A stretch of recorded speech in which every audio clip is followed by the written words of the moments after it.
well, if we're going to have the train stop here, then we need a depot.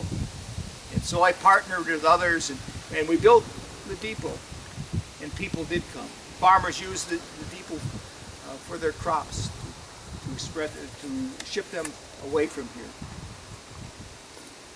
But if the town was really going to continue to move forward, we needed to plot the town. And so I sat down and I developed this plot of what the town could be. I laid out the streets, and from those streets came homes. From the acres, lots, stables, families. Our plot was successful, and the town grew and flourished. Family has always meant a great deal to me. After I had settled in this area, I brought my father and mother to live here. Some would argue with me, but that stone says they are the first to be buried here, along with the other members of my family. I married the prettiest girl west of the Ohio. Her name was Eleanor Wood. We lost our first child, but then we were blessed with 4 other children: Davis, Samuel, Cora, and there was a 4th one. Hang on a moment while I find out the 4th one. Talbert. You know, each of our lives we have difficulty. My life was no exception. My Eleanor died way too soon. It's buried right there. She died before our children were raised. The good Lord saw fit to bless me with a second wife, Sarah.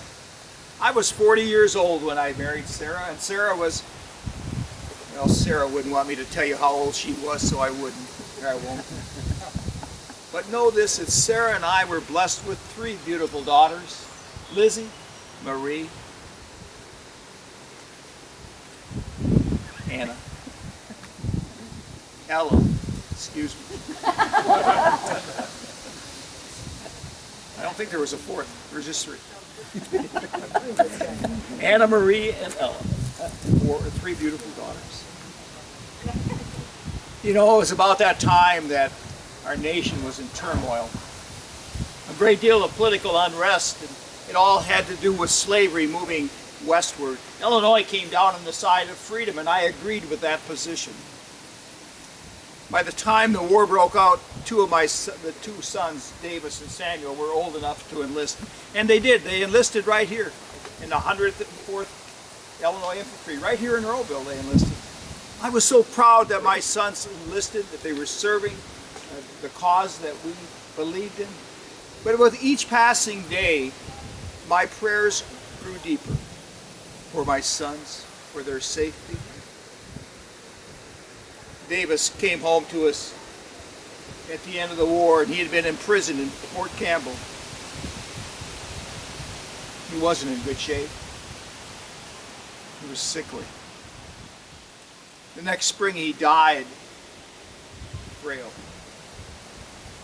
Samuel fared better. Samuel came home, and Samuel was weak, but he was healthy. But I guess being like his father, Samuel wasn't content to be here, and he wanted to move west, and so he did. He moved to Nebraska and settled there. You know, when I look at all that this town has been able to accomplish,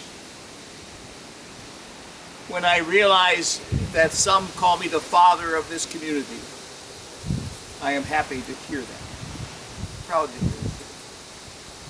But still, it isn't all about me. It's all of the members of the community who are here. I partnered with Mr. Haight. He's right over here. Mr. Haight and I built the first elevator. The first post office, I built that, and it was in my home. The first hotel, I had a hand in that as well. I built that. And yes, I might as well tell you, I also was involved in the first bank.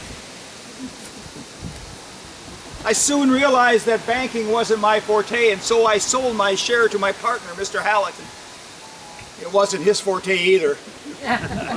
The bank soon failed, and And he absconded with the depositor's money.